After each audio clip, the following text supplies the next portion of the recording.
Hello, welcome back to my haunted library. It's Regina. So today I'm here with an Authortube update, and I'm just going to get the amazing news out of the way right off the bat, and that is I won a Watty Award. I can't believe it. My book, Code Red, which is an Appalachian asylum horror vampire novel, won in the horror category, and I'm just so thrilled, and I'm so grateful and honored to have this win. I really wasn't expecting it, but I'll tell you a little bit about what happened. And and I want to congratulate all the other winners. This year's Watties, they had to be full-length novels, at least 50,000 words. So I know that was really challenging. Because I've been writing a lot during COVID, I actually put in 3 novels. I entered 3 novels. And I thought, well, increase my chance. And I almost didn't put in Code Red because I was just finishing it up right at the deadline with the Watties. And I thought, oh, why not? I'll give it a shot. I was really shocked that it won because it didn't have very many reads on it at all. I had like 3 comments on it. So I'm just so happy. And I'm happy that I got in with the horror genre because I love being part of this horror online community. And this was just another part of that just makes me feel really good. I'm just really thrilled. So thank you so much for listening to me gush. It's funny because yesterday I knew that they were going to be announcing the winners. And 2 years ago when I was up for, I'm like Joan Crawford, the night of the Oscars. I'm going to be in bed, pretending that I have pneumonia. When it 2 years ago when I was up for an award, I couldn't stand waiting around, so I went to my yoga class to just chill out. And when I came out, I'm like, well, I'll just casually look, and I saw that I lost. But yesterday, I'm like, I knew they were doing like a live reading on YouTube, a live announcement, and I'm like, no, I can't. It's too nerve-wracking. So I went, I did something that was equally nerve-wracking in a way, and I went to the mall to do some Christmas shopping, and I don't think I had been to the shopping mall near my house or any mall since COVID. It was empty. It was so surreal. I'm at Macy's and they're playing the Christmas music, and there's like one sales girl and nobody. It's like the makeup counter, the perfume, the clothes. There were no salespeople. There were no customers. I mean, at least I didn't have to wait in the line, but it was bizarre.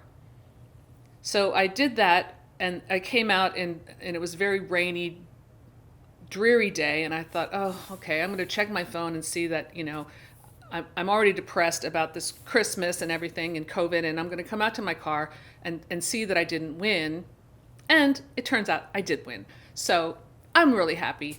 And I've said this before. I think Wattpad is one of the best platforms for writers and readers, for people who do both. I've been singing its praises for years. And if I can give you any tips on how to win a Watty, I would say if you're interested in getting involved in Wattpad, don't just like put your story up and then expect it to get noticed. It really is an interactive kind of experience. It's a social network, I guess, platform. But I enjoy that. To me, it's kind of an essential part of my writing process.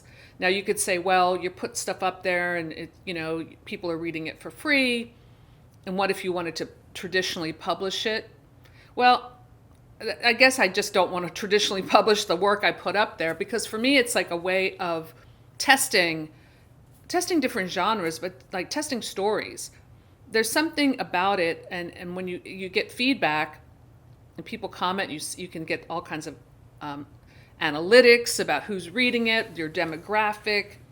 It's great. And interacting with other writers has been a big part of the positive experience for me on Wattpad. So a couple other things. I did a NaNoWriMo and I won. So it's like I'm a double winner.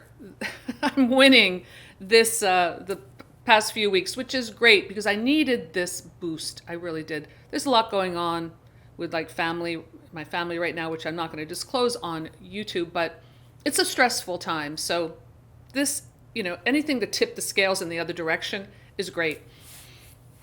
So NaNoWriMo, yeah, I finished the 50,000 words toward my new book that I'm writing. It's a sequel to Starlex, my other Wattpad story.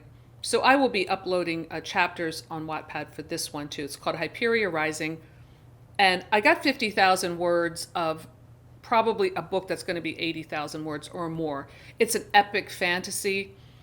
And as I was writing it, I was like, oh my gosh, there's so many holes in this. I've got to go back and patch all this up and rewrite this whole mess. But I got 50,000 words done toward this project, and it has a long way to go. But and that's what I like about what I like about Wattpad. I can start slowly adding chapters, and what it kind of forces me to do is develop the story again as I'm kind of reworking it, if that makes sense. And you can always update it and change things around, which I always do. And then your readers always catch your mistakes, which is great too. So it's kind of like built-in beta readers. So being laid off, it's given me a lot of time to write. It's not like I'm working my day job or my night job, in my case, and then trying to write during the day.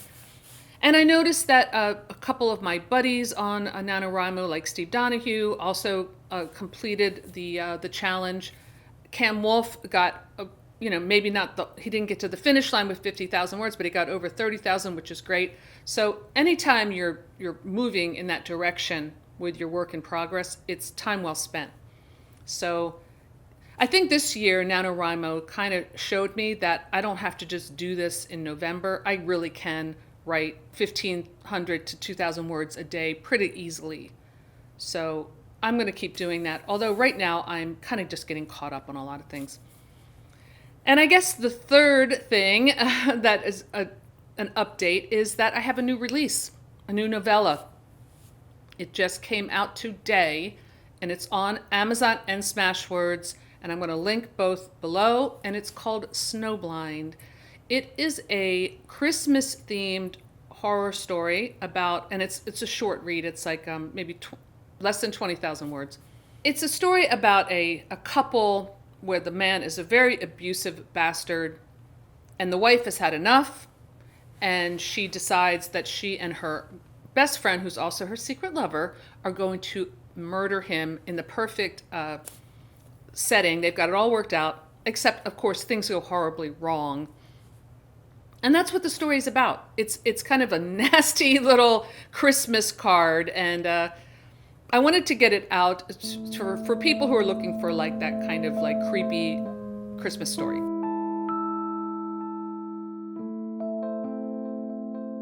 So let me know in the comments below if you're on Wattpad or as a reader or as a writer. And let me know if you've been to the mall lately. What is going on there? I would love to hear your thoughts. Anyway, that's all I have for today. Thanks for stopping by my haunted library, and I'll see you soon. Bye.